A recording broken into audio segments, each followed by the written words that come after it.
the mindfulness industry has exploded, especially in the field of education. And we're in this Western, very capitalist framework where mindfulness, which is an Eastern concept, that means that it's being used in the army so people can focus more, which was not the original intention of mindfulness. It's being used in educational settings so students can focus more so they can do better on tests. That's only scratching at the surface of this, thousands and thousand-year-old practice and intention, where it doesn't get to the heart of mindfulness can truly reflect. It's not meant to be put into a tech company so that they can produce more.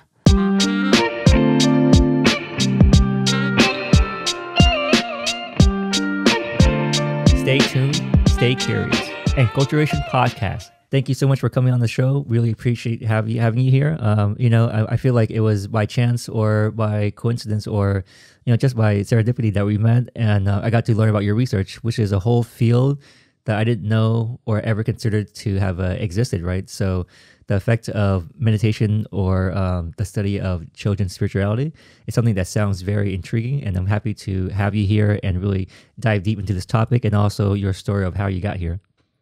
Thank you, Vin. I'm really excited to be here as well. And as you said, I've really enjoyed the serendipitous meeting of us that brought us here together, for sure.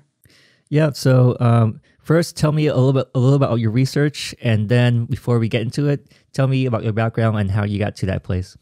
Okay. So my research specifically is I did a 3-month study, research study on meditation in a sample of historically marginalized students. It was 15 8th grade students at a Title I school in Northeast Louisiana.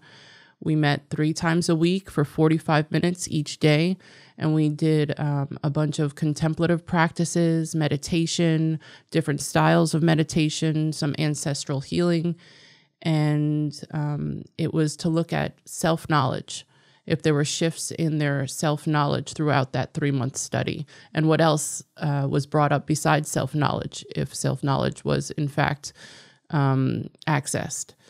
And it really was a very empowering study, not just for myself, but from what the students wrote and interviewed and the research that I was able to pull from the data, very empowering for them as well. Yeah. So what drew you to education and what drew you to this topic? Well, I hadn't always been, anyone who knew me, a lot of people knew that I was an educator before I knew. They were, my friends would be like, I always saw you, like working with children or something like that. And there would be like moments where I would hear that and it would just kind of like resonate. For example, I was thinking of this, once again, a serendipitous event that happened for my undergrad. So at my undergrad, I went to school in New Orleans, and at graduation, I was a classical studies major, which is like ancient religions, which is what I focused on. And I was late. I was almost late to my own graduation. It was in the Superdome, and I was running late, and there were a bunch of behind the scenes, I had to go and grab a tassel. And there were all these tassels that were on these 2 large tables like this size. And the woman was like, hey, you're late. Just, grab a tassel and go. And typically you get a tassel that correlates with your major. And there are all different colors that correlate with your major. And so I just grabbed my favorite color at the time. I grabbed a light blue one and went to graduation. And I was the only one rocking a light blue tassel. And my friend was like, what's your tassel mean? And I was like, I don't know. They just told me to grab one. So I grabbed one. And we looked in the book, and light blue was education. And I remember at that time, and I was nowhere even near starting a path in education. But I remember that time specifically. It was kind of like time slowed a little bit. And I felt like a little tap, and I just kind of sat with it and kind of wondered what it meant, and just, and proceeded to live years of my life until I actually wore that light blue color for real when I received my master's degree. And again, when I'm going to walk in my doctoral procession, I'll wear the light blue color, which is education. Yeah, wow. And then how did you choose the age group of children of all things? So it's a group of eighth graders. Okay. And this was my first class that I actually ever taught as an educator. I had them as fourth grade students. And me and these kids, you know, like I said, I was brought into the field of education. I always, I felt like I was always supposed to be there, but I was still kind of like,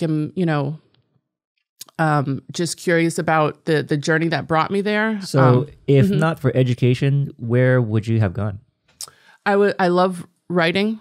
Okay. I was a journalist, a freelance photojournalist in the city of New Orleans. I wrote a lot about urban culture. I would go out at like 3 a.m. with some of the graph writers in the city and do a participant observation. Yeah, I was going through your bio, and you have background in being a photojournalist for the dance culture, even, right? Music and dance culture. Absolutely. I received some special acknowledgement for writing about hip hop culture in New Orleans at the time with the 4 Elements. I wrote about the electronic music scene at the time, which was a very contentious subject at the time in the early 2000s in New Orleans, where the rave scene was kind of being prosecuted by the DEA. Oh, really? That's news to me, because when I think of the rave scene, I think of definitely California and a little bit of like possibly New York, or like more on like the coast, right? But New Orleans has not come across my mind, so that's interesting that it was also there. Yeah, we had an amazing electronic music scene culture, and a lot of the parties were in this old opera house, and you know some great DJs were flown in from all over the world. And, you know, New Orleans is so known for its innovation and, you know, the heart and pulse of music in America. And the electronic music scene was also very much alive there as well. And in the 2000s, there was like prosecution for wanting to sort of like stomp down on the culture. And so I wrote a series of articles on that as well too. And but you know, as a doctoral student, I am definitely a writer writing my dissertation and completing it. I'm definitely like a writer as well too. So that's never really left me. But also bring that to incorporating that with children has been where I've refound a new passion. Yeah, like before we get into your research, some of the first curiosities I had, and maybe even question marks, is how you're able to get kids to sit still. Because when I think of meditation and kids, it almost seems like opposites, right? Because I think of kids as almost like kittens, who are just full of energy, just wanting to run around. And I think meditation is like more of not saying it is, but just my own initial thoughts, more of like a 30s plus 30 age group kind of thing, where you want a calmer pace, you want to like maybe lessen your anxiety or anything else that has the stresses of adult life, right? So it's very interesting that you're able to introduce this concept to kids. Absolutely. And that was something I learned throughout this study as well too. In each grade and each age group there's going to be a certain set of tools that are going to appeal to them more. And so, you know, I would course correct as the study went on also. So we did sitting meditation, walking meditation, we did journaling, we did guided meditations, of course. We also did some robotics. The robotics teacher and I worked together, where they had a yoga ring. They would do yoga positions, and they would also be able to chart the movement that they did too. And that was to show that you can really bring meditation and mindfulness into any aspect of learning, you know. And part of this research was very reflective of my own spiritual journey, and wanting to bring, you know, mindfulness tools into me writing the dissertation. Instead of freaking out and feeling all the stress, I had to practice the same tools. It was very meta at times. I had to practice the same tools that I was practicing with the students to my actual life again and again. And the 8th grade students specifically, I can remember when I was in 8th grade, and it was it was a lot hormonally, growing up, I remember 13 years old having these very deep existential thoughts and an understanding of the world, but not knowing what to do with it, not knowing how to place it. I would even say, looking back, I went through almost like some depression in 8th grade, not knowing how to deal with the weight of my emotions. And so that 4th grade class, that was the first class that I taught ever, ended up being quite beautifully the class that I was able to do the study with as well. When I met those students in 4th grade, it was my first year teaching, and I wasn't sure if I was doing it right. I wasn't sure how to handle it. I was going to graduate school full-time, teaching full-time.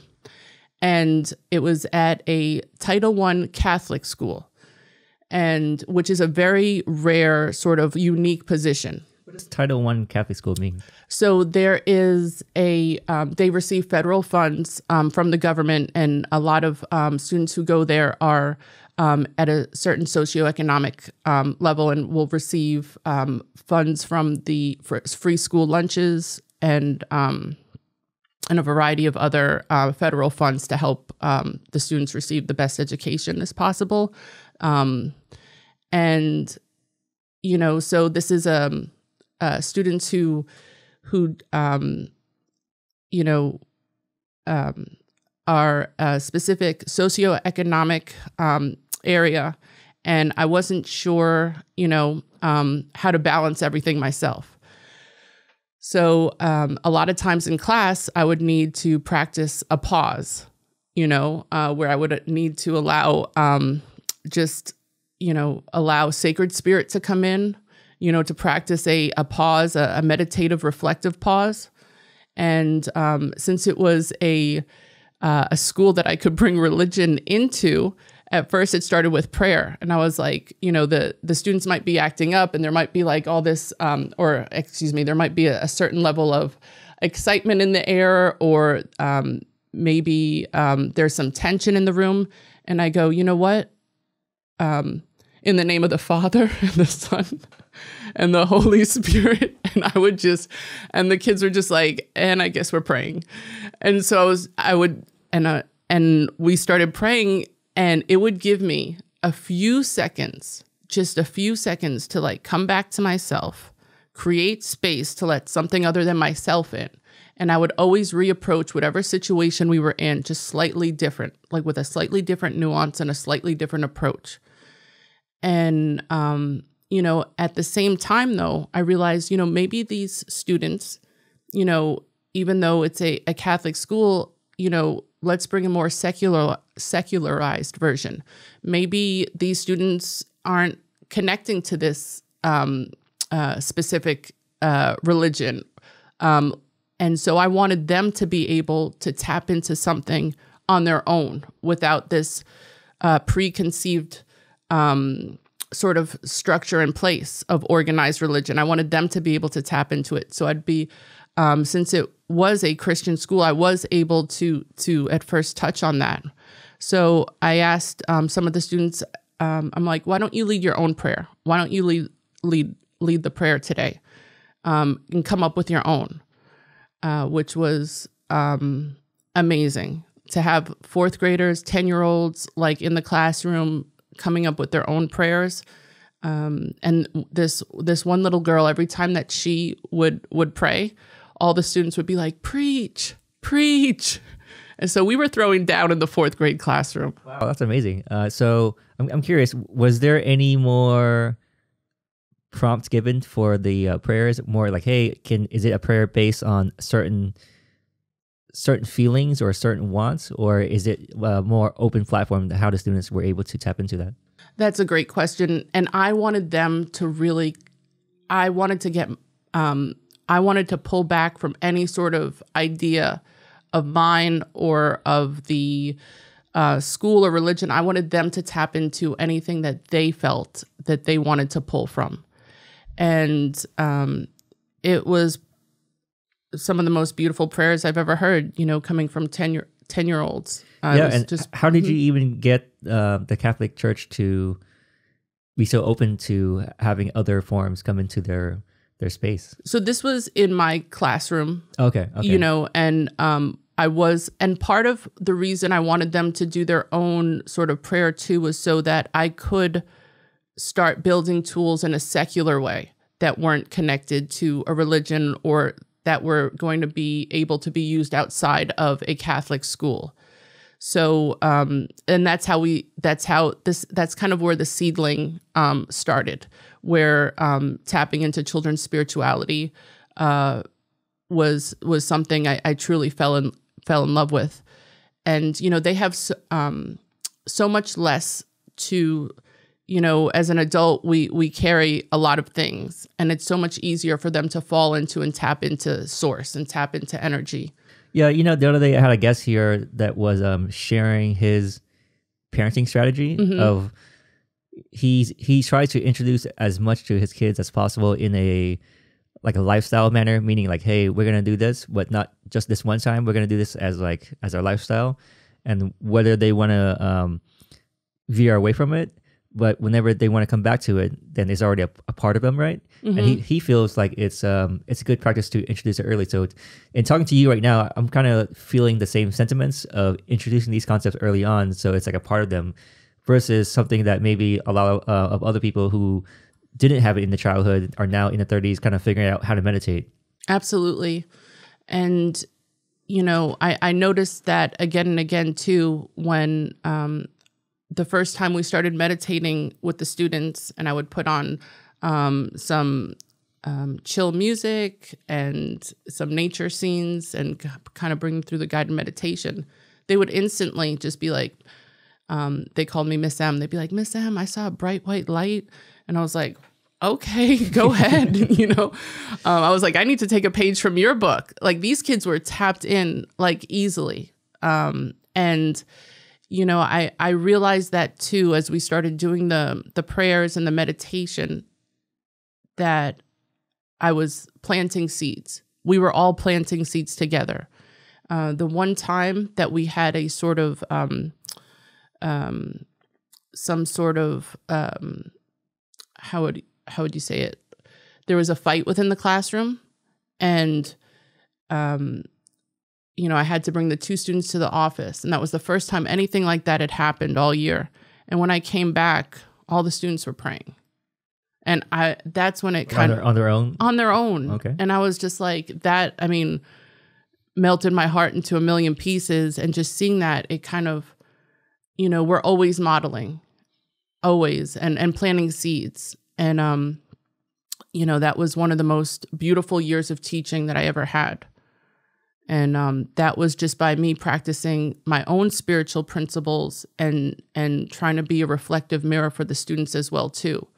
And the student and teacher is very interchangeable. It's always switching. I'm learning from them, and I hope they're learning as much from me. Yeah, I like that you're involving the students in a active participant kind of way, and not just having them be a repeater for what it is that you want to pass on, whether it's you or another teacher, right? Absolutely. So I think that's really key, and I like that approach.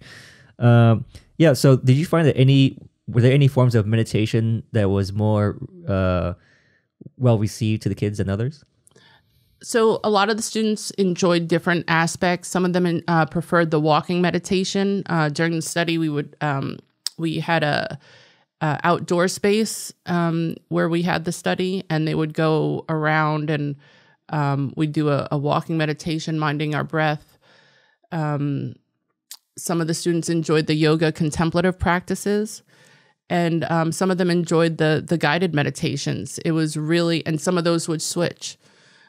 So I tried to present as much to the students as possible to have their toolkit, their spiritual toolkit. So when you say walking meditations, like what would qualify as a walking meditation? Like would hiking in the forest be qualified as a walking Absolutely. meditation? Okay. That's one of my favorite meditations for sure. And, it can be a standing meditation too. We practice that as well. Anything where, you're in the present moment and being able to observe in a non-judgmental way what's happening. Yeah. And then what about like the mindfulness part? Is it focusing on a specific thought or the breath or clearing out the mind? What is that part like? So with mindfulness, it's observing, as I said, in real time, just what's going on. Where, the difference between us as humans and other animals is like we are the conscious observers, being able to see the sort of mental talk, the observation, the feelings, all of that, and just observing it, like clouds passing, and just being the observer. Okay. And then did you ever have any thoughts of doing this with a different age group, whether it's teenagers or high school, college even? Absolutely. I think any age, is ready, from the youngest to the from any age. I think this is definitely accessible, regardless of where you're at on the spectrum of age. And when you first introduced this program, right, were there any outlier kids as far as being resistant to this program? That's a great question. So I had, and this is very interesting too. So I had 15 students, and, so the question I asked is, was there a shift in self-knowledge throughout the 12-week study? And all students showed themselves accessing self-knowledge. So there were some students who, had a different understanding of the world than other students. They're coming from all different walks of life. Some of these students, I had known them since 4th grade, had experienced trauma, and I was very familiar with it, with their journey. And all of that was carefully brought into consideration when I did this study as well, too. So some of the students that were perhaps less proactive in getting involved with our meditation classes, all of them practiced it, and all of them showed signs of tapping into something larger than themselves, or being aware of past behavior and patterns, which I had 2 definitions of self-knowledge for the study. Yeah, what is that definition? So I really thought about what word I was going to use. So self-knowledge, and it was based on this quote from Krishnamurti too, a philosopher who discussed self-knowledge. So self-knowledge has sort of, I used 2 definitions of self-knowledge. It was a 2-fold definition. One of them was a clinical version. So was there an awareness of behavior, awareness of your feeling, awareness of reputation, awareness of your physical space? So that's one more clinical version of self-knowledge. And then the other one is the more spiritual, were you self-knowledge as in tapped into a larger self, S with a capital S. And then the third question that I asked in my research study was, well, what else popped up besides self-knowledge? Okay, so tell me about the bigger self. What does that mean? So the larger self, which was the part that I was really excited about studying, basically was about tapping into one's higher self, into a deeper consciousness, whether people want to call it soul or spirit. I kept it secular. And what defined that, whether students reach that larger, higher self, was a set of existential questions.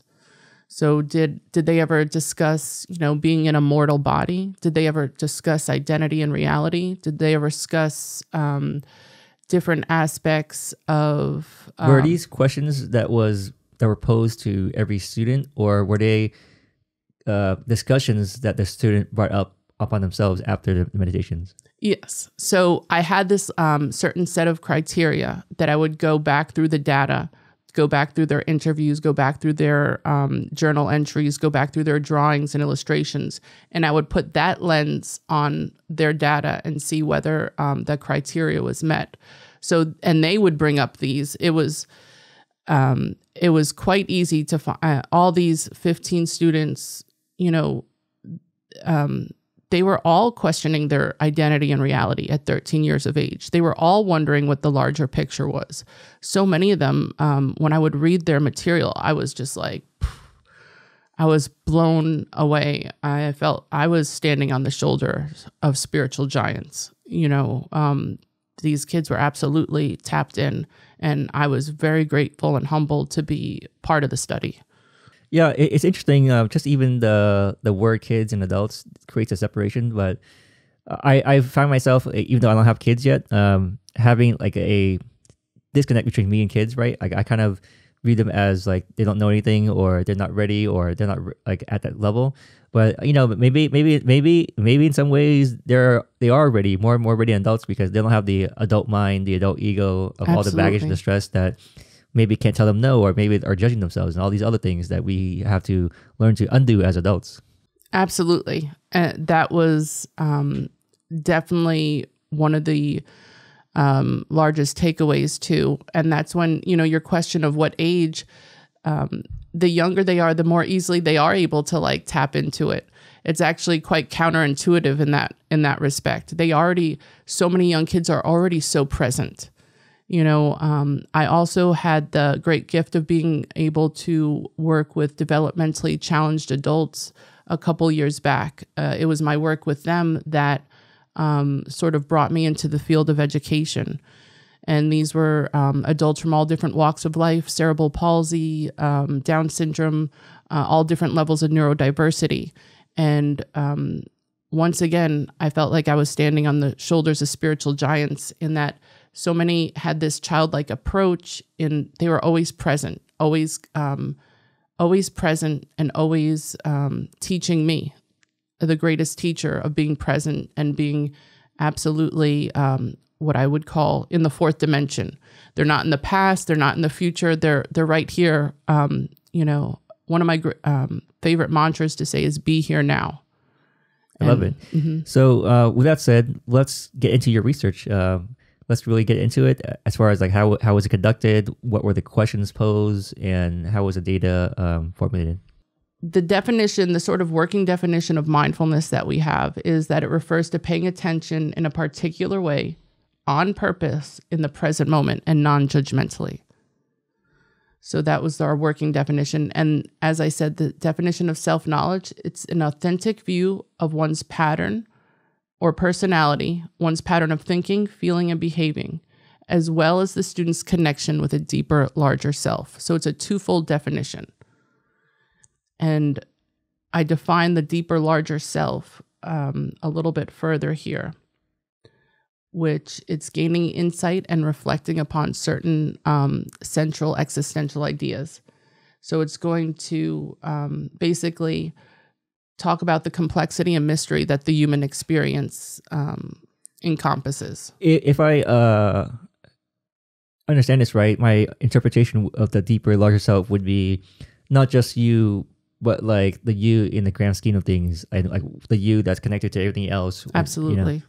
Absolutely. And that was really the part that I was the most excited to see what came up with the students. Yeah, that's a really good point to highlight, because I feel like in a lot of things I've read or people I talked to regarding depression, one commonality that I find is depressed people feel a disconnect from what's happening around them, or maybe they lost purpose, or they don't have a sense of community, right? So they're feeling very isolated, right? So maybe there's that separation from yourself to, in these words, the larger self. Absolutely. And I'm coming up tomorrow on actually 10 years of sobriety.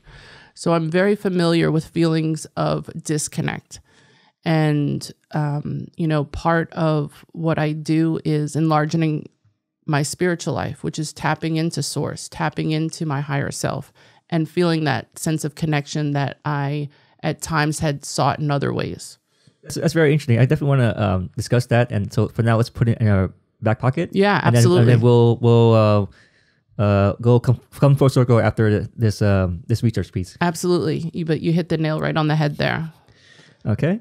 All right. So when I saw your slide, I was very curious about this because initially I was thinking like, did someone tell her she has a typo in here? But yeah, so explain to me once again the McMindfulness. Absolutely. And these are my students' drawings. And with this drawing right here, what we did was, speaking of that missing piece and that disconnect, I had them draw a puzzle which had 8 pieces in it, mimicking the eightfold path. And one of them, the largest part, I wanted them to sort of speak to what they felt was missing or what they would like to grow. And this student put their spirituality, not so much missing, but the part that they'd like to grow and focus on the most. Yeah. Do the colors represent anything? Like as far as yellow, blue, and green, or was it just the other parts weren't colored? That was whatever they chose. Okay.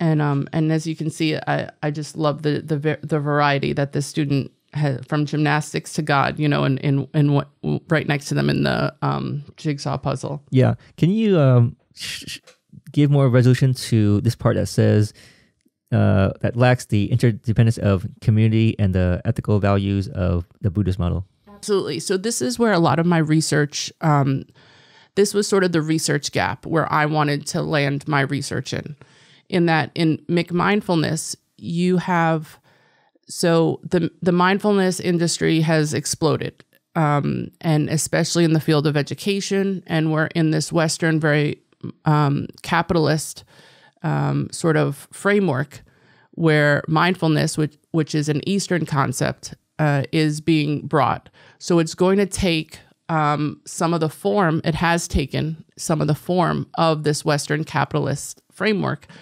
And that means that, it's being used in the army so people can focus more, which was not the original intention of mindfulness. It's being used in educational settings so students can focus more so they can do better on tests.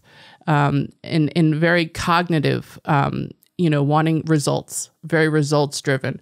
But it's really, that's only scratching at the surface of this, thousands and thousand-year-old practice and intention, where it doesn't get to the heart of what mindfulness, can truly reflect.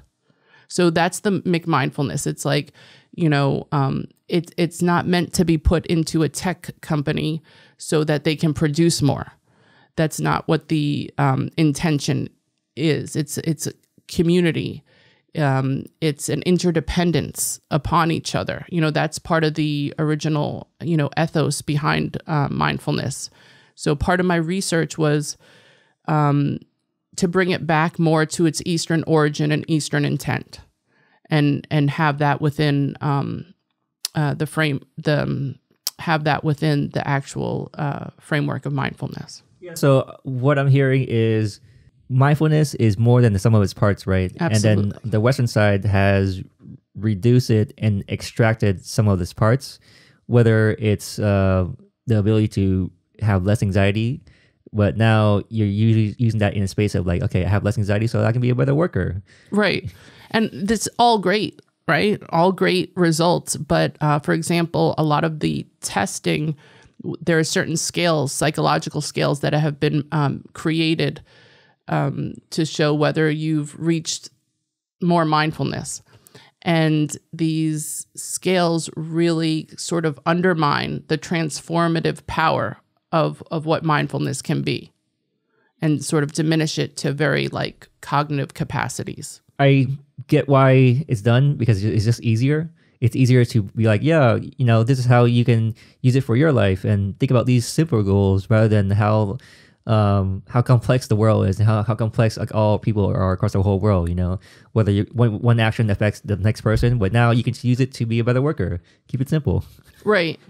And we're actually, all of that is a byproduct of the deeper intention that was the original aim of mindfulness, like more focus,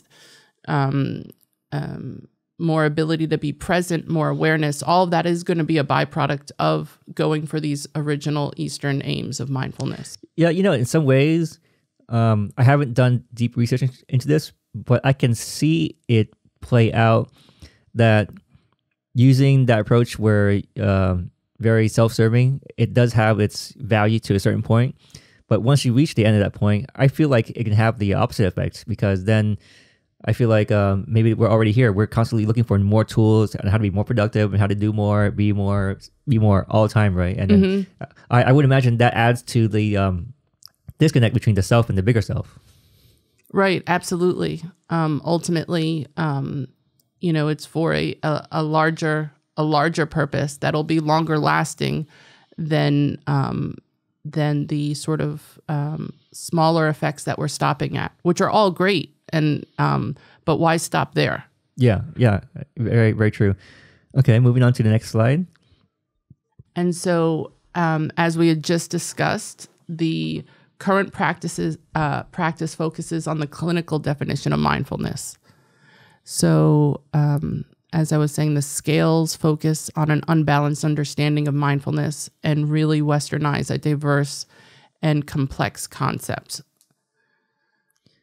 Yeah. And then self-knowledge, the missing piece. Yes.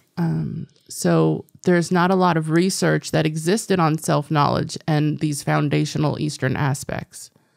And that's where I really wanted to sort of streamline my research in, so that students were more in line with the original intentions of the practice. Did you, or were you able to uncover any piece on perhaps the why there was little research on the wholeness of it versus just certain parts? Is it just going back to money? It's hard to make money off of. Is that why there's less research on it?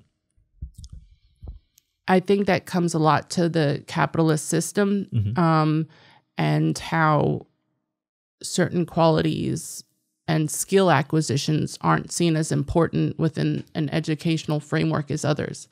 I do think that mindfulness and contemplative practice are just as important as skill acquisition as math or reading. These are all, the development of an education, and what's more empowering to a student than self-knowledge. And that was also what part of my research was geared towards, was that instead of just third-hand theoretical knowledge, the students see themselves as first-hand sources of knowledge. Does any of this play in line with learning how to listen to your inner voice and trusting your intuition? Oh, absolutely. And it's also a very scary thing. And the reason why I asked that is because, to me, and I'm not unique on this, but learning how to listen to your intuition reminds me of being in school, and then I'm asking the teacher for how to spell a word, and the teacher is like, go look up in the dictionary. I'm like, well, I don't know how to spell it. How am I supposed to look it up? Absolutely. And that's one of the scary, it's kind of also, I guess, possibly revolutionary and radical in the sense of we're teaching students that they are their own sources of knowledge. What would you need a school or a classroom setting for? In that sense, if you carried that thought through. But ultimately, these should be a classroom and educational setting can look a lot of different ways, and that's really what I think the forward sort of research needs to fall into is really accessing these skills. Okay, I hear that. And once again, centering marginalized voices can help these students see themselves as their own sources of knowledge. And that was also a very important aspect of this too, that all students are given these tools. Would you say that, considering some demographics are marginalized, that it's especially important for these students to learn how to recognize the importance of their own voice, especially if they don't see representation of themselves? Absolutely. And that was at the heart of this study as well too. And as we go on to, that ended up being one of the beautiful byproducts of the research also, was that these students did see themselves as firsthand sources of power and knowledge.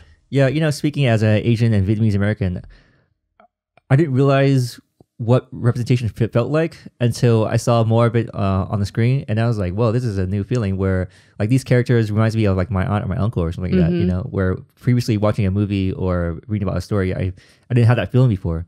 So now I'm like, okay, this is what people mean when they mean representation. Absolutely, it's super powerful, and even representing that in the classroom for those students and modeling it, firsthand for them. Okay, so this was the basic structure of my study. It was a qualitative phenomenological study. And the first research question is, how does the student experience self-knowledge? How does their experience of self-knowledge shift throughout the 12-week study according to a clinical definition of self-knowledge? The second research question focused on the spiritual aspects. So how does the student experience of self-knowledge specific to the deeper, larger self shift throughout a 12-week study? And then third, we used open coding, which I used open coding, which I'll get into, is how do the students perceive the effects of mindfulness, outside of self-knowledge? What else was brought up, and what else was touched upon besides their shift with self-knowledge? Meaning like, okay, yeah, that part I'm very curious about. So I'll wait for you to get there and we'll unpack it together. Okay, great. Yeah. So, okay. Now explain to me the concept framework.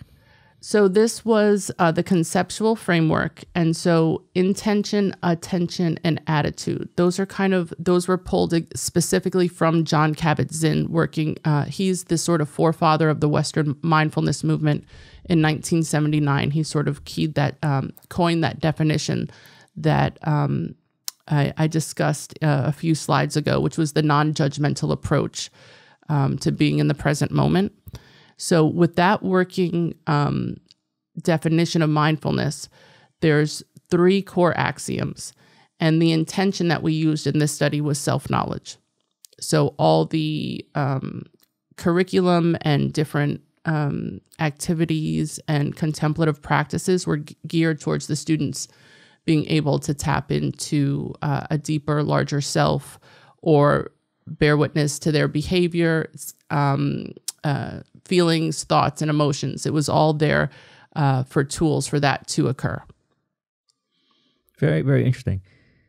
Okay. And this was, it's a phenomenological approach, which means I studied the phenomena of the meditation and the different aspects of their meditation practice that occurred, such as self-knowledge, self-love, gratitude, other things that, as we see, were sort of unlocked through this study. Okay. And so it was in a Title I private Catholic school in Northeast Louisiana. There were 15 participants, 8th grade students. We used interviews. I keep saying we, it was myself. Interviews, journals, drawings, observations. And this was 3 times a week. And I developed the curriculum for this too.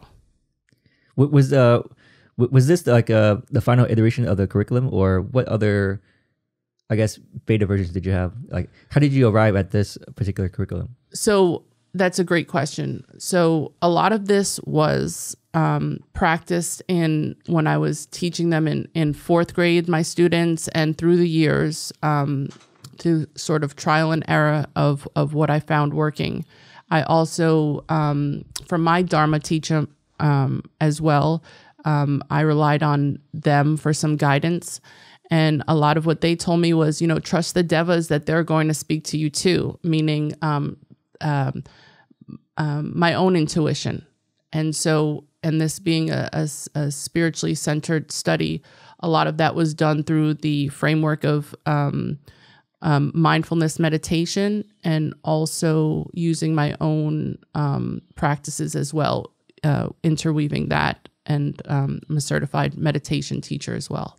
Yeah, and was there any particular benefit to doing 12 weeks versus like 8 or 16 and 3 times a week versus 2 or 5? Excellent question. A lot of the studies, I wanted to do more than most of the studies were these 8-week studies. So I extended it another month so we could get more data and just have more time with the students to develop these skills and acquire these skills. That makes sense to me, because with anything we do that's physical in nature, for example, whether it's dieting or physical workouts, it takes a while for the results to show. Oh, absolutely. And it's like a muscle. And that's ultimately what a lot of this research showed. Okay, so research question 1. All right. So how does the student experience of self-knowledge shift throughout the 12-week meditation practice? So I'm sure a lot of people may have questions on how would I measure meditation. So if you scroll down a little bit, this is exactly how I did that. So the clinical definition: awareness of behavior, feeling, thinking, physical space, and reputation.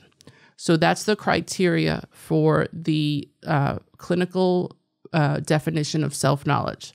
And as you scroll down here, you'll see those are 3 separate excerpts from some of the data. So this first one, this is participant 9. As you see, the color correlates with the coding. Okay. So coding in qualitative research is basically an organizational structure on how to either thematically organize the information, or open coding is what else arises, and sorting through that and putting that in this category, putting the different themes or different nuances of the study into sort of compartmentalizing it into a framework of what data kind of appeared. And so I could feel my breath. So that's the awareness of physical space, of the sort of physical manifestation of what the mindfulness meditation practice is. Moving throughout my body. It felt amazing. So that was feeling. To relieve the tension building up inside my shoulders. So this is speaking to the actual physical feeling of what mindfulness and meditation was for the students. So the blue or green parts that's highlighted, is that something that the students highlighted, or no? This is me afterwards going back through the data and organizing it. You're pretty much interpreting what the students did according to the coding questions. Yeah, so that's the interpretivist framework approach too. So this is a thematic coding. So this is I would go through all the data and see how it applied to the clinical definition, and then I would go through all of it and see how it applied to the second definition. And then after this combing stage, did you go back to the students and talk to them about like, hey, did you realize you were sensing your body or your breath or your feelings?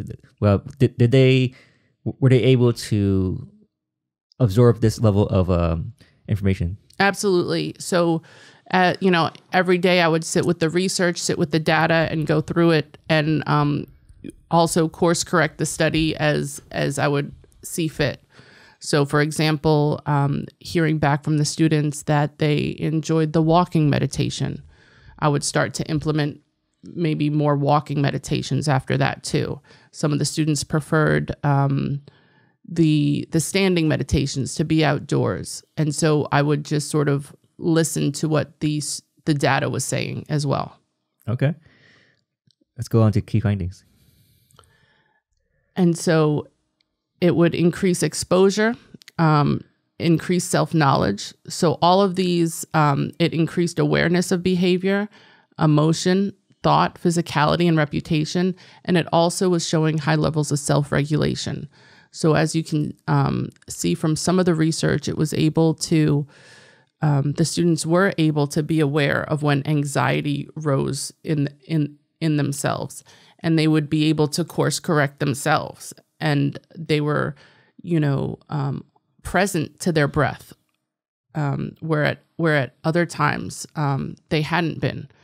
And part of this research also, the breath is one of the most intimate things that we have, and yet it connects us to the ethers. From what starts inside my body connects me to the other side of the world and beyond. And I really wanted to create that sort of understanding with the students too, that they can understand that just by their breath in the classroom, it actually has an effect. There's been studies that have been done where, for example, there was a preschool teachers. They did this mindfulness training, and the effects of the students started behaving in more positive ways after only the teachers did the mindfulness study. So it's that interdependence of student and teacher, that we are able to affect someone from the changes we make to ourselves, and it becomes a mirror. There's another study done where there was a heart monitor worn by a teacher and a student. And if a teacher goes next to a student and has a calming heart rate, the student's heart rate is affected too and slows down. So on a cellular level, we are able to affect in positive ways those people around us. So the breath and being able to get in touch with the breath is a radical act of self-love. Yeah, I think there's been a lot of acceptance and coverage for the importance of things like food. Like, oh, if you don't eat, then you'll die after 1 or 2 weeks, right? And then if you don't drink water, you'll die after 3 days.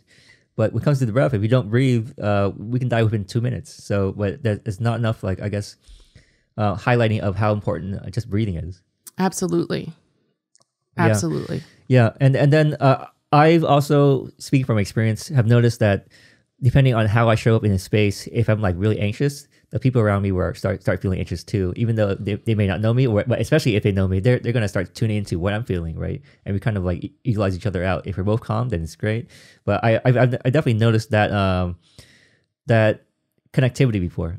Oh, absolutely. Yeah. And especially as a teacher too, in the classroom, I'll have to notice, a couple weeks ago, we had open house. And I was a little on edge, just trying to get all the odds, all the little details figured out. And I didn't realize I had been saying, "Oh, Lordy." And then all of a sudden in class, I hear one of the students say it. And I was like, oh my goodness, I'm affecting these children. I was like, these, 10-year-olds are saying, "Oh, Lordy." And I was like, let me bring it back a little bit and recenter and practice some mindfulness breathing. Yeah, it's funny. I've been learning more about my own emotional states from this cat that I just recently got. Her name's Anya. Yeah, and then I noticed that when I'm really joyful, she wants to be around me. But when I'm just neutral or not really emotionally readable, she's kind of just aloof and doing her own thing. And then, absolutely. But there's times when word wise, she doesn't know what I'm saying for the most part. But there was one incident where I got really upset at her messing with one of my plants. And I was visibly upset, and she came and she gave me this meow that was the saddest meow I've ever heard. And I was like, damn, I got to control my emotions better, It's amazing. Yeah. It's absolutely a mirror. Our relationships are a mirror. And that is definitely something that I, when we would do the walking meditations, I would have the students breathe and say a prayer into each step, or I wouldn't call it a prayer, but an intention into each step. And same thing with dance culture and music culture. Our dances are prayers, and we're all in this giant dance ultimately. Yeah, I love that. So can you explain what this use of robotic yoga ring? Because first of all, I can't really visualize what a robotic yoga ring is. What is that? So it was an accelerometer and a pedometer that was so it's an actual ring, and the students would hold it, and one student would watch the movement of it on another on an iPad on another screen, so they could see the arch of the movement and anything that was done with the movement. So what we did, the robotics teacher and I, we incorporated yoga moves, holding the ring so that they could be doing robotics and learning through the dynamics of energy and motion, and then also practicing contemplative practice and showing the absolute flexibility and desirability in incorporating these into all aspects of school curriculum and how easily it can be done. In something that you wouldn't think that's so maybe science oriented, you wouldn't. It goes beautifully and blends beautifully with contemplative practice either. And that just came about through a conversation that we had and how important bringing more of that into the curriculum is. Well, it's very fascinating. Okay, so let's move on to question number 2. And so question number 2 is the deeper, larger self, and how did the students access that through a 12-week meditation practice, and did they access that? Yeah, it seems like this is where your research is really separating itself from just, I guess, the common self-focused driven mindfulness practices, right? Absolutely. And as much as that this was in a Catholic school, but this study was secular. I didn't use I didn't discuss God or prayer. I made sure that this framework was secular so that the students could bring what they wanted to bring to it, and that this could work in public schools or any other framework as well.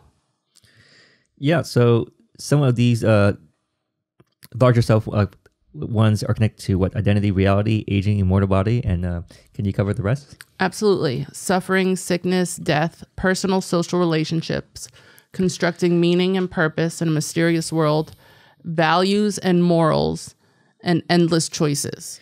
Yeah, so all those sounds very interesting, but I think I'm most interested in the endless choices ones. Can you explain that one? Absolutely. So that would be, for example, this. I remember some of the data for these students. It would just be sort of like going upon the quotidian of the day, everything that they need to get done, and realizing the,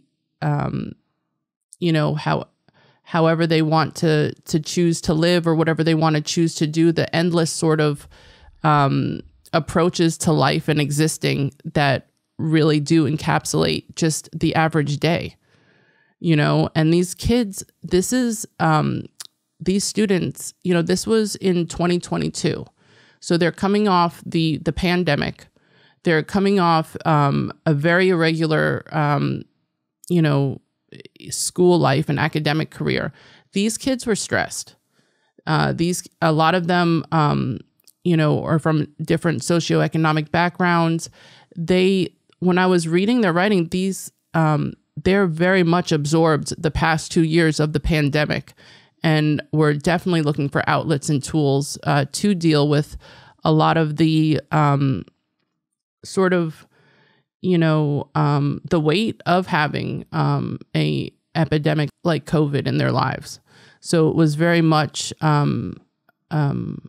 interesting, and to see how much they really absorbed internally through that process. Yeah, that's interesting that that part was focused upon, because I recognize for myself that there's times when I'm stuck in what I call analysis paralysis, where I'm like not doing anything, or I'm frozen or I'm stuck in inaction from just thinking about all things that could be done or should be done or need to be done, and then in the result of that, I don't do anything at all, just paralyzed, right? I also like that you cover the reality and the aging and mortal body and suffering, sickness, because I find that a lot of parents shelter the kids from I guess the realities of the world, or maybe one basic example would be let's go back to animals, right? Let's say the animal dies within the family. The parent might be, oh yeah, this dog it's going to sleep forever, removing the mortality and the suffering, sickness part out of like that experience, and kind of disconnecting their experience from like the circle of life. Like death is not even talked about, right? Like, or this dog went to somewhere far away, he's not coming back, but actually no, it's dead. It died, right? Absolutely. And these kids, these students had been very much exposed to that through the pandemic as well, and also through the Black Lives Matter movement and George Floyd. These were 15 Black students, and when we did one of our meditations on breath and the radical act of breath, it was to echo the beautiful intimacy of breath and how vital it was and how it connects us to the deeper, larger selves on the inner world and also on the outside too. Yeah. Did you, or did the kids exhibit any increased empathy or compassion throughout all this? Absolutely. We had a gratitude tree where I would ask the students to write on leaves and put them into the tree, anything that they were grateful for. And it was amazing to see, a lot of them said a roof over my head, to be healthy, to be alive, and as, reading this, I'm once again humbled to be in this beautiful space with them, learning to walk a spiritual path. As much as I may be modeling it to them, they're modeling it to me too. Yeah, sometimes I find my own thoughts and maybe the thoughts of like my generation a little ridiculous at times, right? So for example, I'm like, watching my food intake, I'm watching my carb intake and all this other stuff, and I'm like, damn, I sound so privileged right now. Just worry about whether I have the right amount of carbs versus do I have food to eat. Right. Yeah. And I'm reminded real quickly a lot of times, like, thank you to the universe. Thank you to this 10-year-old kid showing me how to live better or how to be present. Yeah. Okay, let's move on to some of their their codings. This is a great one. So I'm just going to read this. This was, "You're so strong for dealing with all the fake friends and drama, knowing it was mentally hurting you. Fortunately, I dropped them. I don't need them. You didn't either, but you didn't like the feeling of being alone. It's okay to be alone. Anyways, Dad is back in jail. I thought he ditched me. I don't know what he's in jail for now, but he's promised to help me with life and build a relationship with me as soon as he's released. I know he's broken a lifetime full of promises, but I think he's mentally healthy now. Oh, and don't even begin to bother to fool yourself into thinking you're not interested in him being in your life. The truth is we love him and want that daddy-daughter bond." Is this from the perspective of the student writing to themselves in third person? Yes. Okay. So I did a lot of the curriculum that I developed was a series of methods and ways for the students to be accessing their inner knowledge without realizing they're accessing their inner knowledge. So I would have them write a letter to their younger self from their current position. With students that I knew specifically had gone through trauma, I specifically spoke with them individually and worked with them on however little they wanted to write or what they felt comfortable with. So once again, I knew these students inside and out. We were a very close group, but I still learned about them. I still learned through more about them through this process. So this was a letter to their younger self. I also did a letter to their future self. I also did a letter from their future selves to their current selves, just different tools so that they could start. They needed to pull from something. They needed to dig to be able to use a tool to be able to talk to themselves. So in some ways, it's also putting yourself in different situations or different scenarios, because in this instance, maybe what they're going through is very traumatic, right? But in looking at the future self, maybe that's a future self that is already free of this trauma and is able to talk back and be like, hey, here's what I would advise you to, Absolutely. They're they're giving advice to themselves. This particular letter seems pretty heartfelt, pretty heavy, and it also seems really mature for this age group, especially the topics that is brought up with, I guess, having a community to not belong to, which is the fake friends piece, right? Right. And then to having a parent be put in jail, which seems like a very heavy thing to process. Absolutely. So, you know, these students, and this student in particular, they were able to, discuss past behavior, constructing meaning and purpose from relationships. This is, so multi-layered and has many of the themes of question 2. And they were able to give themselves grace for wanting to have a relationship, and forgiveness too. Yeah, the part that really struck to me is don't even bother to fool yourself into thinking you're not interested in him in your life. The truth is, we love him. Absolutely. And once again, just laying the tools at their feet for them to be able to access them and see themselves as their own sources of strength and power.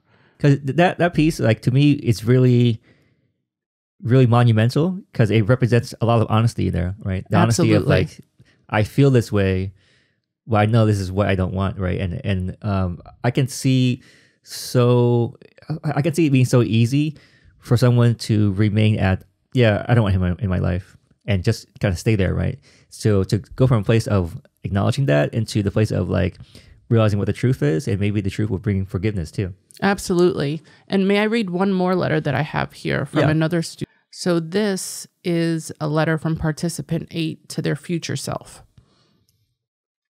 And this is a different participant. So they're writing a letter from their younger self to their future self. And it says, "Dear future self, honestly, I'm not sure where to start with this. The fact that you lived long enough is already good enough for me. I just hope you accomplished our one goal of figuring out what you want. Knowing me, you probably haven't.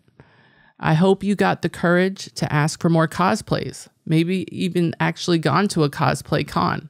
That would be nice. I understand if you haven't, though. The outside world can be a scary and boring place. Maybe you found the strength to actually go outside and lose that social anxiety of yours. If so, then woo, go you. If not, then that's okay. Maybe some things we're just stuck with, I hope you figured out a way of not stressing yourself without surrounding yourself in the delusion of video games and procrastination. I hope your memory and nightmares got better as well. It would suck if we were both stuck as both an amnesiac and an insomniac from your 2022 self. Advice to self, stop stressing yourself out." That's great. How do you process receiving all this? As far as, like, does it weigh on you, or do you feel compelled to act one way or another? Deeply honored. A lot of this for me is a mirror. Absolutely. Really wanting to encourage these students on their own spiritual path. I'm like their biggest number one fan. I absolutely hold what they say as sacred. And, I told them too, I had to get all their permissions for this study. And I told them, you're going to be able to help other kids too. And, you're going to be able to plant seeds for other kids. And so it continues that we all get to plant seeds for each other. I may never, ever be able to see what it ultimately grows. But, all I can hope is that one day they may realize the importance of some of these tools and be like, oh, I get it, and pass those on too. And it may come at the most, you'll never know when it'll happen. But that's definitely been like the greatest gift of this too. Not being able to see how the seeds grow, but just planting them and being okay with that. Yeah, that's amazing. And where are the parents in all this? Like, as far as, are they pretty supportive, or are they like having a question mark on this whole program? Like, what's been their stance, and not only stance but also their involvement? I had to get permission from all the parents, them being minors. I sent them the curriculum, let them know what the curriculum was going to be, what the intention behind it was. And the parent got a really great response. The parents wanted these tools just as much for the students as as the students were looking forward to receiving them. And they were, again, familiar with me too from having taught them. But I gave them a very clear understanding of what the study was going to entail. Yeah, and then was there any kind of processing done with parents as far as like, hey, did you realize your daughter or son is processing all these complex emotions or complex topics? There wasn't anything that ever came up there where there was self-harm or wanting to harm others. So everything that they wrote was kept for the sake of, I didn't have to reach out to any parents. Okay. That's good to know. Mm-hmm. Yeah, moving on to this next chart. Yes. So this is, I asked them to draw a picture. These, I love this. So, and this is again, so you had asked me if there were any students that weren't as proactive in the study, or, maybe it didn't resonate with. Yeah, because I can imagine so many reasons on how kids may not be able to connect with this. Like, oh, sitting still, I can go on my phone and be on TikTok or something, Right. And one of those students, maybe they weren't present in as many of the other aspects, but when we drew, they drew this amazing, this was what I asked them to draw, what their inner guidance system looked like. And by that, I wanted to place secular language around what they considered, what others may call their spirit, their center, their inner wisdom, whatever. I secularized the language into inner guidance system. And this kid has this awesome drawing.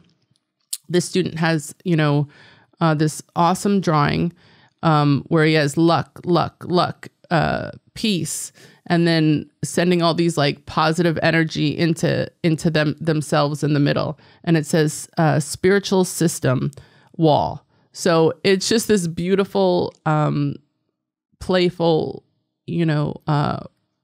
is it so, like, if I'm reading this picture right, is it kind of like a personal compass of how am I feeling today? Do I feel peaceful? Right. Do I feel joy and so forth? Absolutely. That's what I saw it as too. And I love that, this is how they express this. I thought it was really cool. And, it was from a student that I didn't anticipate to get such a beautiful, clear, maybe representation of what an inner guidance system was. Yeah. I have no idea what it's like to be on the receiving end or on the executing end of like all the tragedies that has been happening recently as far as like the gun shootings, Mm-hmm. But I imagine that it wouldn't be unreasonable to assume that there's some part of that where these kids are not able to process a certain incident or certain emotions, and they don't know of any other way to take it out other than these crazy acts. So I can only imagine if like more kids were able to process their emotions and process their space in themselves and in the world, that maybe we would have less of those events. Absolutely. And that was like a large part of my research too, is that I wished when I was in 8th grade, I wish that someone had told me like everything that I'm feeling, like there's tools for that. I was always a very intuitive child, but I thought since no one talked about intuition that maybe it didn't exist. I guess that's not something we look at, but I wish like I had been told to look inward and to grab onto that, because it'll be one of the greatest resources ever, and just having more language and starting the dialogue about it more, and having that be more emphasized as a great skill acquisition and resource. Yeah. Have you come across the feeling wheel? Yes. Yeah. So the feeling wheel holds special place to me because it took me a while in my adulthood to realize I can't process my emotions very well. Because growing up, like I wasn't really shown that it wasn't important in the order of operation as far as like what I needed to survive. Mm-hmm. But in my adulthood, I was like, yeah, I don't really know how to express my emotions other than good and bad, but there's more to it than that. And then I had to really tap into the feeling wheel to like get resolution on what is it that I'm actually feeling. and Absolutely. how to express it, right? So I imagine that this is kind of similar in that regard. Yeah, That absolutely. This is this student's personal feeling wheel or personal status wheel. Yeah, and right here on the bottom to another participant 9, this was a meditation that we did on the 4 elements. So I brought the students into a guided meditation, and I asked them afterwards to write about which element, the elements are all around us, and we, water can be tears, air can be laughter, heat can be, excitement, or it could be anger, and how does that manifest? And so this student, participant 9, who also was the preacher, the student where in 4th grade, whenever they would pray, all the students would be like, preach, preach. That's amazing. And here I could notice too that day that there was something a little off, and they were a little bit reluctant, it seemed like, to go into the meditation. And I asked them beforehand if everything was okay. I brought them outside because I knew my participants really well. And they told me about what we're going to read here. So it says, I connected with the element air. Air reminds me of heaven. Recently, my grandmother passed away. So I had been thinking a lot about heaven, reconnecting with her and other loved ones. So I connected with air and let it represent freedom. I also let air represent compassion and kindness. That's beautiful. I love it. And now down to the key findings part, right? Yeah. And so there were so many amazing findings from this second research question, and so much beautiful data that was pulled from it, and so much beautiful data that was pulled from the second research question, such as profound awareness of identity and reality, and just this beautiful intuitive grasp of existential questions that I was just amazed and blown away by with these 13-year-old students. It had a far greater depth than one, may first think capable of a 13-year-old. But when I look back, when I was 13 years old, I was really thinking about life, and so were these students, and especially post-pandemic, post-George Floyd, there was a lot on their mind and on their heart. Yeah, I can only imagine. It's beautiful to see this play out. And then the third research question. So this is, how do students perceive the effects of a mindfulness meditation practice throughout a 12-week study? So basically, what else was brought up? It wasn't just I have the whole criteria of self-knowledge, but what else besides that criteria? What else presented itself? And a lot of what I saw happen was that self-knowledge, in a lot of it, started becoming synonymous with self-love. So we'll look at this right here. It says, when you don't like yourself, you try to change. But if you try to change too many times, it gets confusing and you don't know it's really you anymore, So I feel like meditating has really just helped me figure out who's me. And once I figure out who's me, I was like, oh, wow, it's actually really cool. I like this. And it's helped me grow to actually get some self-esteem and confidence in myself. So ultimately, self-knowledge started becoming synonymous with self-love. So as they started to look deeper into themselves, they started realizing the things that no longer served them, the negative views, the negative self-talk, and leaving that and choosing affirming beliefs such as self-love. And self-love, in turn, became synonymous with appreciating their culture and their identity too. And you can see that through, I love my hair, I love my culture, I love my beauty, I love my smile, I love my heart. Yeah, I definitely love all this because I've read in numerous places that cite it as, I think teenage girls are the most susceptible to being I don't want to say misled, but being influenced in possibly all the wrong ways. By that I mean like the pressures of social media and Instagram and portraying yourself in the most perfect way and all these other things, and it can really like take a toll on a person.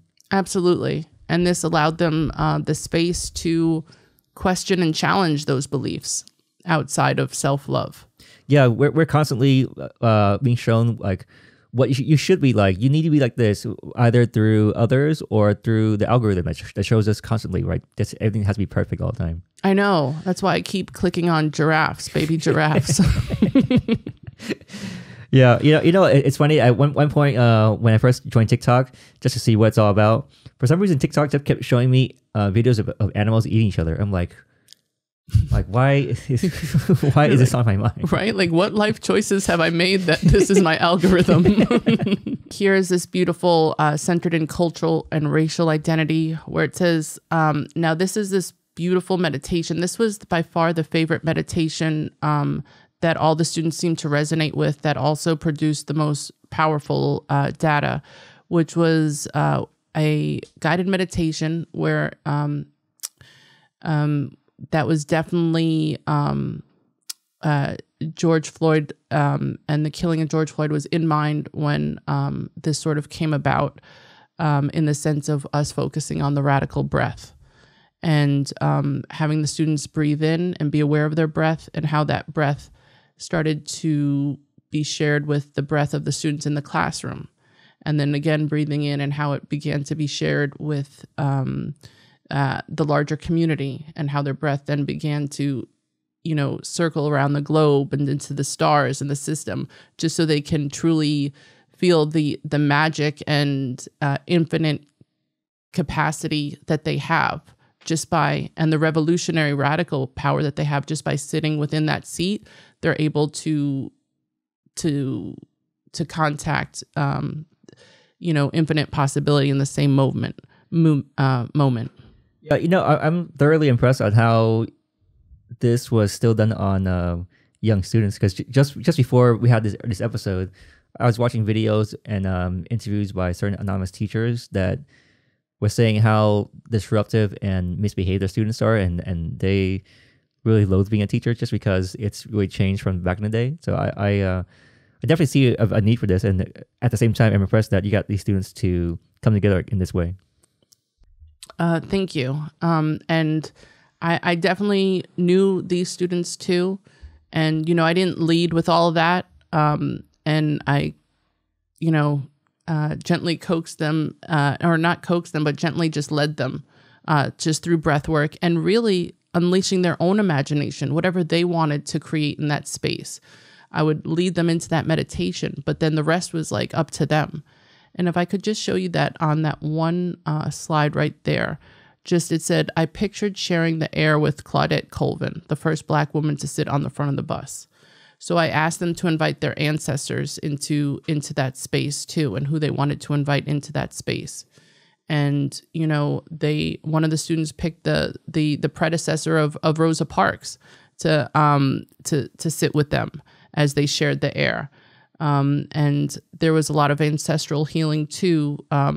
Yeah. These are definitely complex topics, from cultural connection and identity to generational trauma. So at the end of the 3-month period, what was the outcome and what all transpired? So a lot of it was, the students had new tools to use. And ultimately, so the irony or what was counterintuitive, or it's really not about how this study helped deepen their self-knowledge. It's really just allowed them to access it more. It's kind of like Dorothy and the Wizard of Oz. You had the power all along, Dorothy. This was just tools to help them access the power and the knowledge that they already have within themselves. And it's like a muscle, like we talked about before. This is just helping them fall into it more easily, to access it more easily, to understand how to access it more easily, and for them to know that this is a source of power, not to disregard it, to emphasize it and uphold it. And it stands valid with any other source of knowledge. Yeah, and were you able to talk with parents at the end of the program too? Like, did the parents notice any change in their students or their children rather, from their perspective? Overall, the parents were absolutely excited that the students had more tools to be able to access, their focus, their ability to be a better version of themselves or to grow throughout this process too. Yeah, the parents were very excited about the students being able to get mindfulness tools within the classroom. Yeah, that's amazing. So let's circle back on what you mentioned earlier about your 10 years of you mentioned sobriety, right? And also, like, what role does meditation play in your life, and because I'm sure it has had a role in that whole journey. Absolutely. And that's the beauty of it. Walking through some of the seemingly darker moments, or where I felt were mistakes, or like we said, like looking at things black and white, like doing things wrong, ultimately led me to being the most present and most fully capable of being able to give back. So I'm a true believer that I'm exactly where I need to be, and that what may have seemed like darker moments brought me to be able to hold the light for those maybe walking and trying to navigate the same path. And I may just be a little bit further ahead on the path, being like, hey, come this way. It's really great out here in the sun. Yeah. Yeah. Thank you for sharing that. I love that. And what would you say are like some of the drawbacks for children to meditate, and how can it be alleviated? So because like let's say you're a parent, right? And then you got school, you have their own recreation time, and then you have like sports and other academic goals, and then maybe as a parent, you could be falling for the trap of like, oh yeah, I don't have any time to do this for my kids. For example, when we did the study, and there would be an announcement on the intercom. And, at first I was just like, man, how am I going to get my study done? And then I'm like, okay, this is called real life. You're not always going to be in a study where there's going to be like 45 minutes set aside. Like real life is going to happen. That's the beauty of it. We're not meant, you don't need to be a monk or a nun to be able to live a spiritual life or to tap into these tools. These tools are fluid, and, at time, my own meditation practice ebbs and flows. But the most important thing is just the consistency, or the great sort of, I feel like, theme of the spiritual practice is begin again. Each day you begin again. And, if you haven't practiced in a while, then begin again. That is the spiritual path. We're always a student on this path. We're even the quote unquote master is learning. And that's always a good place for me to be, and discussing, I would not, I can say this like wholeheartedly, I would not have done a meditation practice had I not gone through what I did go through in my life, and on this journey of recovery. At which point and how did you know to turn to meditation when you were in that chapter? Part of what I do today to stay sober is I need to enlarge upon my spiritual life. So that's giving back to others. And that's using the tools of prayer and meditation, so that I am centered. And so it's not so much of what I'm learning, it's more of what is removed from me to allow spirit in, and to allow myself to be centered and aligned. So what I'm hearing is like just filling your life with purpose, and that purpose naturally just takes up and occupies your actions and your time, and then it doesn't leave as much room for other things. I would say that's definitely part of it.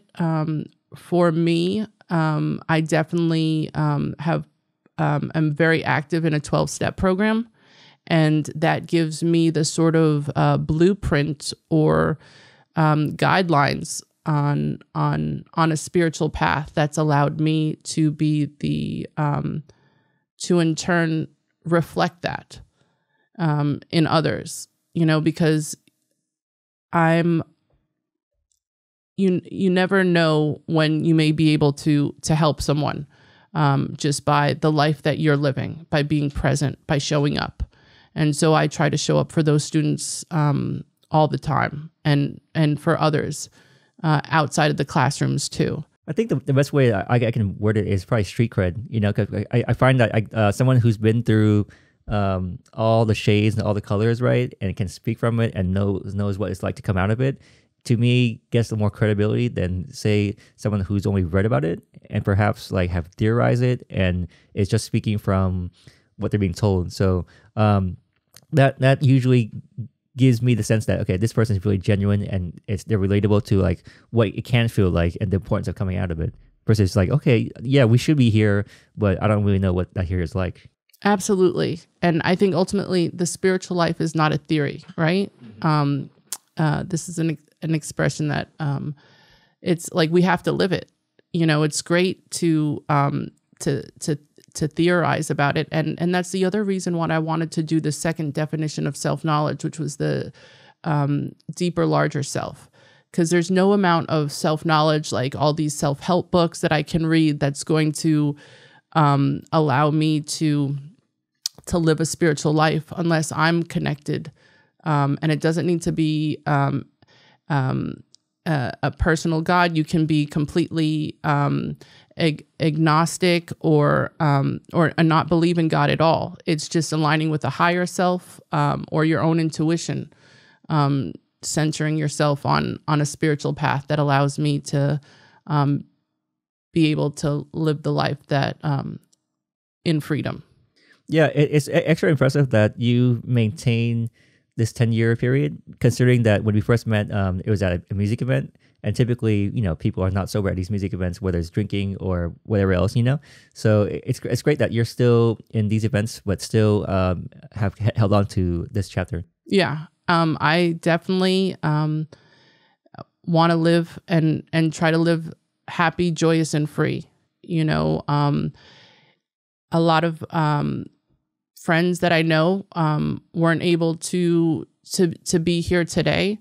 So I sit here today with, they're part of me and they help my journey. I do this for them as much as for myself too. And I feel like a lot of my friends on this journey, cheering me from the sidelines. And it's important that for me, that I remember that. It's a gift to sit here, right? And that's why with those kids, like I love being around them. I love matching their energy. And it's just a beautiful reflection of that. So on the topic of this journey, where do you see this research and your journey leading you towards? What's like the overall or big picture that you see in front of you? I would love to develop further curriculum for schools. And it doesn't need to be, it's absolutely secular. And I would love to, put more of an emphasis on this skill acquisition, these social emotional learning tools, but also with these students being able to tap in to themselves. They are firsthand sources of knowledge that's limitless and expansive, and just being reminded of that magic and infinite wonder on a daily basis. The first thought I had regarding spreading this tool to more people, especially the classroom, is I think it would be a great mandatory replacement. Instead of detention, it's now meditation. Absolutely. Because I've to be honest, I've had detention before when I was a kid. I wasn't always as focused as I am now, and I think what a waste of time detention was. I just sat there. I don't remember what I did, but it was definitely mindless. Absolutely, yeah. I was apparently a chatterbox, as I was called, And I got moved around the classroom quite a bit until I finally, what was called my own apartment in the back of the classroom. That's what it was affectionately known as. And I just needed ultimately space and room to grow back there and more tools. And I know in some schools, there are more restorative practices for detention. So absolutely, because that's kind of getting at the symptom of the problem, not the root of it. And it's really accessing more tools. And how do you see that this tool can be applied across the board or maybe changed later on? So aside from the curriculum, could it be maybe inside prisons even, Absolutely. I think that this skill set and tools are meant for everyone. This is absolutely free and a pathway to further freedom too. And it's something that it's not this linear trajectory. The spiritual path it ebbs and flows. Some days you're just chopping wood and carrying water. Other days, you finally make those breakthroughs. But it starts with just the daily practice of breath and the beautiful power within that breath and the radical act that is breathing. And on the topic of a curriculum, have you had any successes in reaching out to schools or different districts? I haven't reached out to schools or districts yet. Still getting my footing here in the Bay. But what I have done is brought all of these into the classroom where I teach now. And, I've been modeling the guided meditations all year.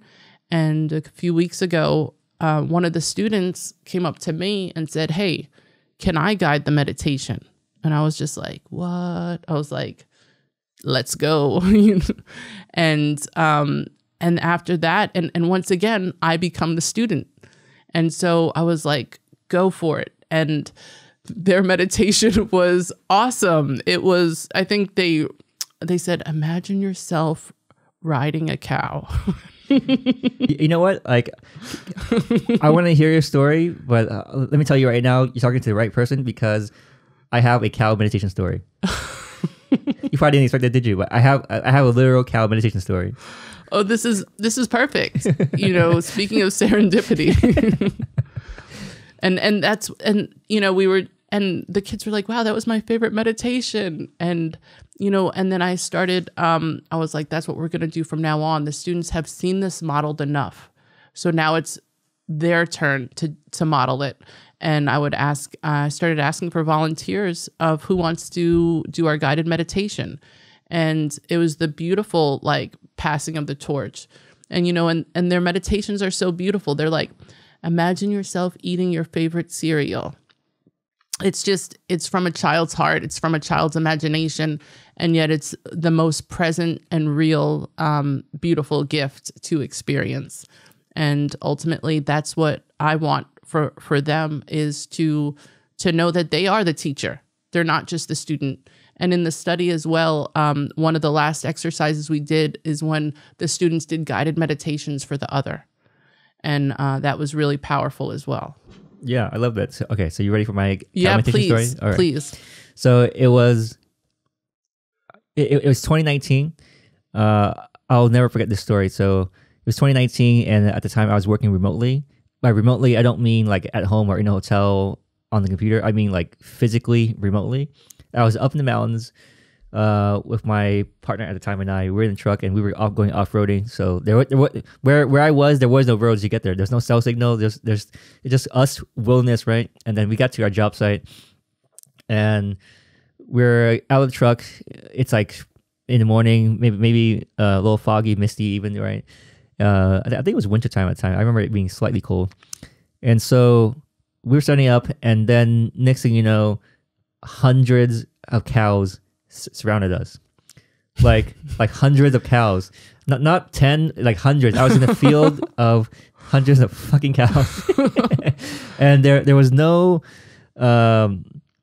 fence between us, right? It was like we were in the same space together, And then I started having these thoughts in my head, and I'm like, what if we're trapped here? What if they stampede us? What if they start just getting up on us? You know what I mean? Just all these what if thoughts.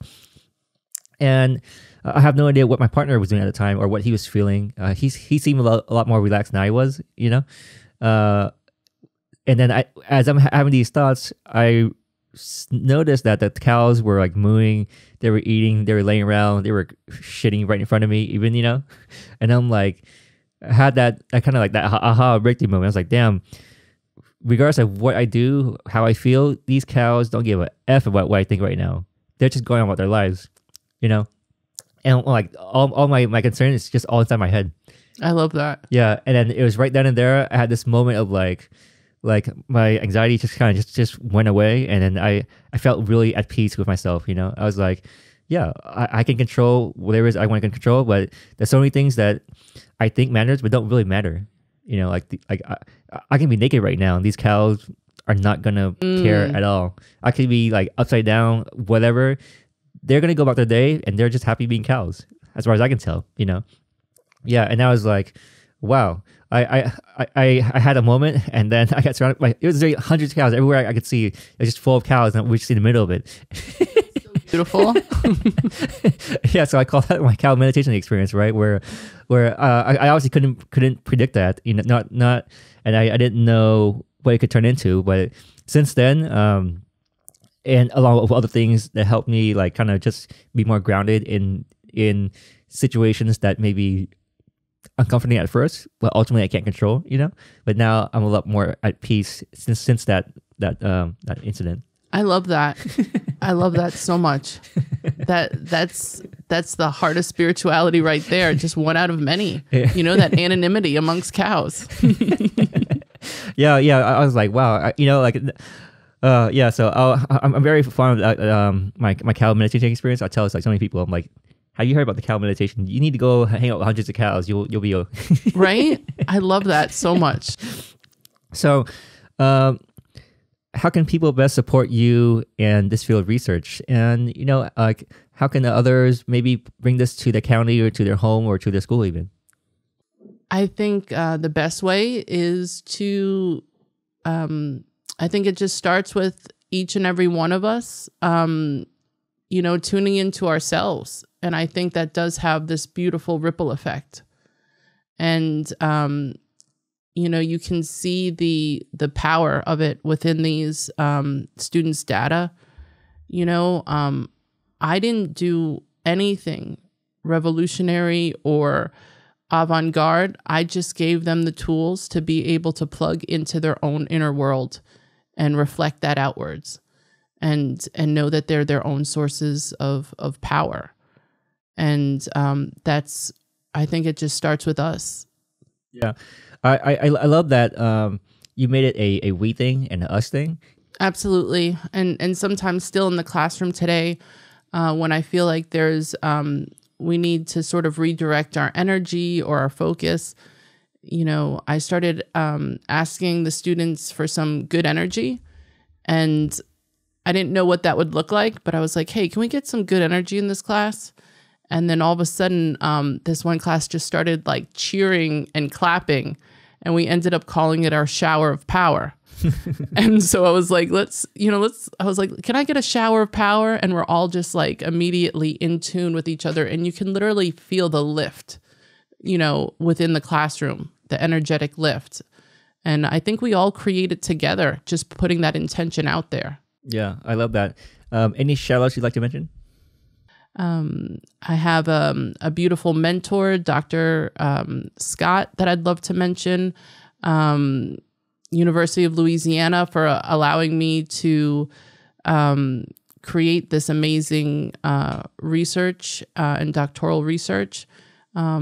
Just all friends of Bill W. that are out there, and all my friends past and present, my ancestors, what's up?